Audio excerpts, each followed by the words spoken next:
un de mes sujets préférés que j'ai mis du temps à comprendre, c'est je t'aime parce que je m'aime. Et là, ça devient de l'amour sécure. Là, ça devient aimer. C'est parce que je m'aime que je peux t'aimer. Versus, je ne m'aime pas, mais je ne le sais pas. Hein, moi, j'ai cru des années que je m'aimais. Je pensais que je m'aimais, mais en fait, qui s'aimait? Mon ego s'aimait. Mais moi, je ne m'aimais pas en réalité. J'étais dépendante affective. Mais maintenant, depuis que je suis tombée amoureuse de moi, j'ai réussi à comprendre cette nuance entre je peux t'aimer, vraiment t'accepter comme tu es, parce que je m'aime. Et là, ça change tout. Est-ce que ça veut dire accepter l'inacceptable, accepter l'autre comme il est et que l'autre agit pas, que tu ne te sens pas respecté? Bien sûr que non. Hein, on reste toujours lucide, on a nos limites, etc. Mais quand tu t'aimes de toute façon, tu as tes limites. Parce que tu as ta place, parce qu'enfin tu t'es vu, tu n'as plus besoin de vivre ta vie par procuration. J'adore cette image où ça va peut-être te parler si toi tu es dans le désamour de toi, parce que c'est très très difficile de s'en rendre compte, surtout qu'en général dans la vie on ne l'est pas, enfin on est plutôt costaud, battant, etc. C'est, imagine que tu rentres à la maison, chez toi, donc ta maison, hein, ton cocon, et puis il y a l'interrupteur pour allumer la lumière.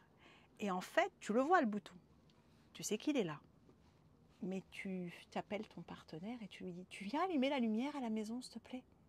Ça te paraît bizarre, hein? Comment ça, c'est lui qui allume la lumière? Et bien, quand on est dépendant affectif, quand on est en désamour de nous, en fait, c'est exactement ce qu'on fait. On demande à notre partenaire, à notre ex, à notre famille, à nos enfants, à nos amis, viens allumer la lumière à la maison. C'est quoi la maison?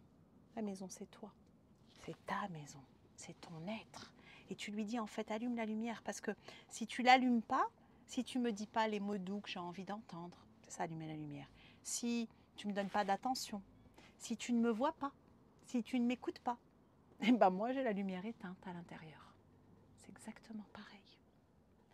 Et cette image-là d'allumer la lumière, et si c'était le moment que tu allumes la tienne, si c'était le moment d'arrêter de vivre par procuration, de demander à l'autre d'allumer la lumière.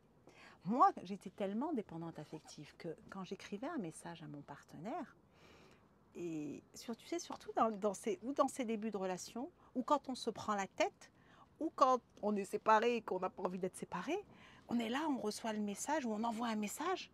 Moi, j'étais en apnée, mais en apnée totale. Ma vie, elle s'arrêtait à ce moment-là. Et donc, la lumière, à qui je l'ai donnée? Je l'ai donnée à mon partenaire. Et en fonction, imaginons il est juste occupé, en fonction du temps qu'il met pour venir allumer la lumière, égale me renvoyer le texto, parce que j'y mettais cette importance-là, elle était vitale. Ben, ça a changé toute ma vie. Je pouvais bugger, je pouvais être à la maison, ne plus réussir à m'occuper de mes enfants, mais être là, mais sans être là. Être au boulot et plus réussir à bosser. T'imagines le pouvoir qu'on donne à l'autre sur notre vie? Et donc si c'était le moment de rallumer, enfin c'est même pas de rallumer ta lumière, c'est parce qu'il est là le bouton, hein. Il est là le bouton, c'est le cœur, c'est l'amour à l'intérieur. Et donc qu'est-ce qu'il faut pour que tu décides d'appuyer sur l'interrupteur et de prendre conscience que c'est pas à l'autre d'appuyer sur l'interrupteur pour allumer ta maison? Je sais pas ce que tu en penses, mais moi c'est quelque chose que j'aurais voulu entendre il y a des années. J'aurais perdu.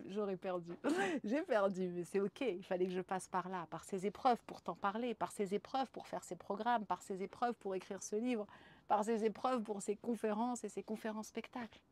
Et c'est ok.